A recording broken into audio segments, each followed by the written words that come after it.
Akhirnya gue berkesempatan buat nyobain kamera mirrorless high-end-nya Nikon dengan lensa telefoto yang menyenangkan. Dan impresi gue dengan kamera ini cukup seru buat kita bahas.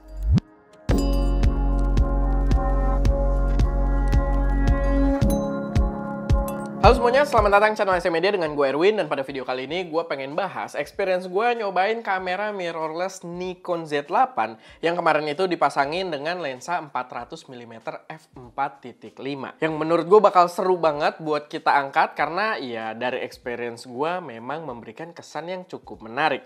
Tapi sedikit disclaimer dulu, kalau gue nyoba kamera ini belum bener-bener in-depth karena gue makainya baru sebentar banget dan ada satu limitasi yang cukup parah gitu ya, cukup menghambat yang nanti bakal gue jelasin juga kenapa kita ngetesnya jadi nggak bisa begitu maksimal. Tapi ya paling nggak di video ini gue berusaha untuk ngangkat beberapa poin penting dari experience gue nyobain si kamera ini. Tapi sebelum masuk ke pembahasannya, gue pengen ngingetin dulu kalau kita lagi coba buat bikin lomba foto yang hadiah utamanya adalah sebuah kamera mirrorless. Lombanya sendiri powered by preset creature kita, yaitu adalah sebuah preset Lightroom yang paling canggih di Indonesia saat ini karena bisa auto select subject yang udah powered by AI dan mengatur warna berdasarkan selection tersebut. Dan buat kalian yang pengen ikutan lomba fotonya juga, gua kasih kode voucher khusus lomba foto buat dapat diskon Rp300.000. Buat yang nonton sekarang, waktunya tinggal sedikit ya karena submission terakhir itu tanggal 30 September untuk yang bulan September ini. Tapi ya bulan depan kita bakal ada lagi dan buat yang udah punya presetnya itu boleh ikutan lagi tanpa dipungut biaya sedikit pun. Dan mungkin di bulan depan hadiahnya mungkin salah satu kamera mirrorless Sony yang ada di studio ST Media. Jadi bakal menarik banget dan jangan lupa buat cek kolom deskripsi. Balik lagi ke pembahasannya, impresi gua buat kameranya sendiri itu dia handle-nya enak banget. Gripnya tuh bukan empuk ya, apa ya, kayak nyeplak banget gitu sama tangan kita. Emang buat dipakai tuh apalagi dalam jangka waktu lama dia bener-bener gripnya reliable banget, nyaman banget. Emang lumayan mirip dengan DSLR. Jadi kamera-kamera kayak gini emang lebih cocok buat orang-orang yang sebelumnya pakai DSLR dan pengen move ke mirrorless gitu ya. Pindah ke sini nggak bakal butuh adaptasi soal gripnya. Ya lumayan mirip lah dengan Canon R3 dan memang kedua brand ini adalah brand yang cukup jaya di zamannya DSLR gitu. Jadi user mereka banyak yang pakai DSLR sehingga gripnya mungkin memang sengaja dibikin lumayan mirip juga dengan ya jajaran DSLR mereka gitu untuk mirrorlessnya. Dan awalnya gue sebenarnya agak takut kagok gitu make si UI dari Nikon ini karena gue pribadi memang agak jarang pakai kamera Nikon. Dan pas gue cobain ternyata memang butuh waktu adaptasi sedikit. Tapi adaptasi gue tuh kayak nggak nyampe sejam gitu. Bener-bener gue begitu coba-coba lihat-lihat apa segala macam. Karena kan ada beberapa bahasa yang berbeda juga.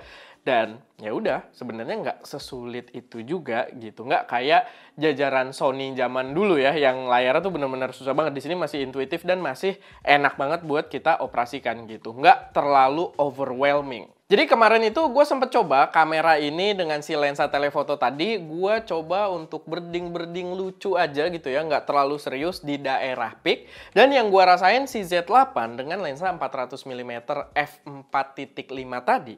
Itu bukan setup yang berat untuk setup telefoto gitu. Bener-bener lensanya sendiri juga nggak terlalu berat. Mungkin ya faktor masih f4.5 gitu ya. Jadi dia nggak terlalu berat juga. Materialnya juga bukan lensa yang memang di jajaran flagship kayaknya. Dan ya terbantu juga dengan grip kameranya yang bener-bener di tangan itu firm banget gitu rasanya. Jadi gue nggak merasa berat sama sekali. Bahkan kemarin itu gue pasangin HP sama si Action Recorder juga ya buat kita rekam UI-nya. Dan itu enak-enak aja gitu buat keliling-keliling, dibawa jalan-jalan, dibawa ransel apalagi buat kita jalan agak jauh gitu ya. Itu enak-enak aja, nggak berasa berat banget. Walaupun memang balik lagi masih 4.5 dan bukan di ranah flagship juga. Walaupun harganya sih nggak murah ya. Harganya itu sekitar 53 juta lensanya. Jadi hampir seharga kameranya sendiri.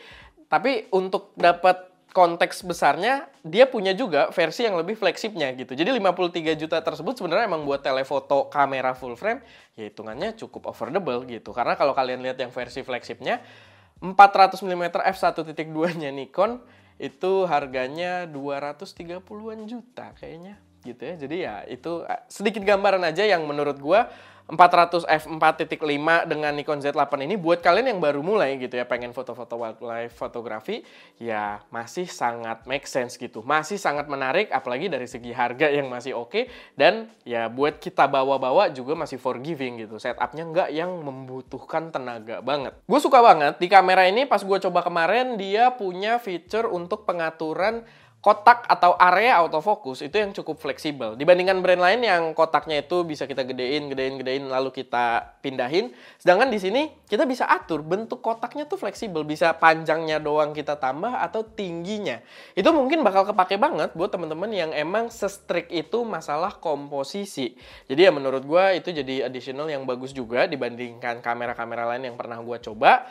Tapi sayangnya gue harus sampaikan juga kalau performa autofocus kamera ini sebenarnya ada di bawah ekspektasi gue. Karena gini, gue udah coba kemarin di kondisi yang birding tadi, dan ada beberapa hewan-hewan juga yang gue lihat, itu di beberapa scene yang kompleks, atau objeknya atau subjeknya ini terlalu kecil, itu detection-nya nggak nongol gitu. Dia nggak menemukan si hewannya.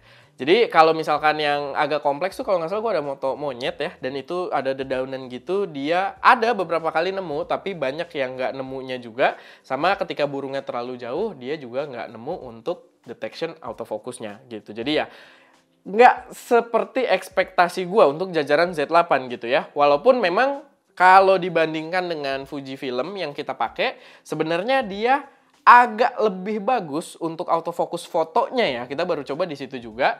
Dan kalau dibandingkan dengan kayak Canon sama Sony, gue sih merasa, apalagi sama Sony gitu ya, yang terakhir gue pakai yang udah ada AI-nya, gue sih merasa Sony masih jauh lebih nempel gitu dengan subjek. Tapi ya balik lagi, pengetesannya masih basic banget. Gue baru ngetes untuk hewan juga. Gue belum ngetes buat sport dan lain sebagainya.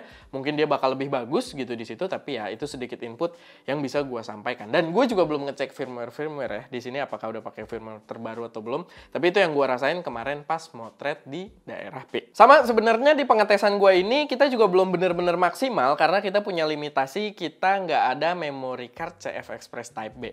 Kita ada sebenarnya waktu ngetes dulu itu X-H2S, tapi entah kemana gitu ya, entah kemana itu memori, jadi kita nggak ketemu, kita nyoba pakai SD card doang di sini, dan dia kan punya spek stack sensor 45 megapiksel, resolusinya tinggi, dan dia itu up to sampai 20 fps untuk fine plus RAW-nya gitu ya. Bukan fine kayaknya kalau dia. Pokoknya yang JPEG dan RAW-nya itu dia sampai 20 frame per second.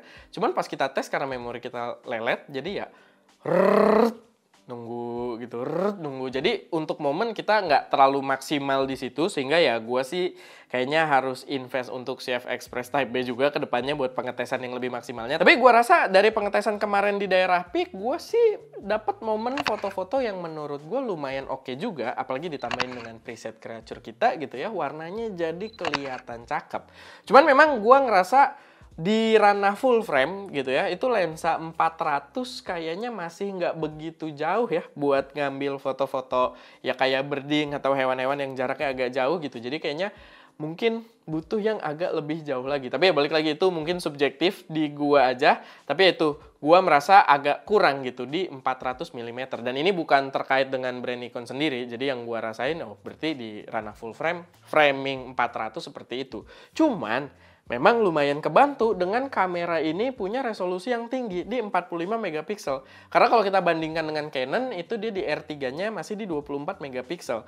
Jadi dia lumayan mirip dengan Sony A1. Sony A1 kan 50 megapiksel, di sini dia 45 megapiksel, lumayan mirip dengan harga yang cuma 2/3 harganya Sony A1 gitu. Sony A1 itu harganya di 90-an juta setahu gue, dan ini berada di harga 60-an juta. Jadi untuk pilihan stack sensor sebenarnya oke banget gitu. Sama untuk video kita juga belum coba banyak karena ya balik lagi memorinya belum capable gitu ya. Gue tadinya pengen ngetes banget NRAW-nya dan lain sebagainya gitu di dalam sini, cuman kita belum tes buat videonya karena ya mungkin gue bakal invest ke memori dulu biar lebih maksimal. Sama mungkin kalian harus tunggu juga pembahasan lebih lanjutnya lagi, karena kayak yang kalian lihat di sini lensa 400-nya udah nggak ada karena udah dibalikin ke Nikon Indonesia. Tapi kita dipinjemin, ditukar dengan lensa 800 mm f6.3 yang pas gue cek harganya itu menyentuh 100 juta ternyata ya.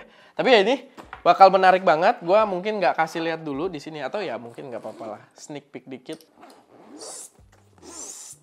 Nah, itu dia sedikit kakinya doang yang kelihatan, tapi ya itulah. Pokoknya ini bakal menarik banget buat kita cobain nantinya, jadi kalian tungguin aja. Cuman impression dari gua gini, early impression gue dari kamera ini tetap menurut gue, dari pendapat gue yang awal itu lumayan mirip gitu. Dari awal dia diluncurin, pendapat gue masih stay, walaupun gue udah nyoba tadi autofokusnya sebenarnya di bawah ekspektasi gue. Tapi dengan harga yang ditawarkan, di pilihan jajaran kamera-kamera dengan stack sensor di ranah full frame, tetap ini punya value yang benar-benar menarik banget. Dengan dia harganya tadi 60 jutaan tuh nggak ada lagi full frame stack sensor, 60 jutaan tuh nggak ada. Dan dia udah stack sensor yang megapikselnya tinggi juga, 45 megapiksel, dan belum lagi kita bahas soal videonya yang bawa format video lebih advance dibandingkan A1 dan juga R3 gitu. Jadi value-nya sih oke banget. Tapi ya balik lagi, kita bakal tes lebih lanjut juga, dan kalau kalian punya saran kita pengen ngetes apa dari kamera ini ke depannya, boleh taruh aja semuanya di kolom komentar.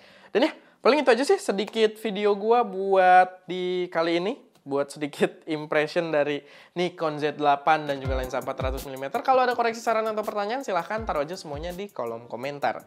Dan ya, itu aja sih. Semoga bermanfaat dan bisa jadi referensi teman-teman semua. Gue Erwin, di belakang kamera ada Wowo. Dan jangan lupa untuk berkarya.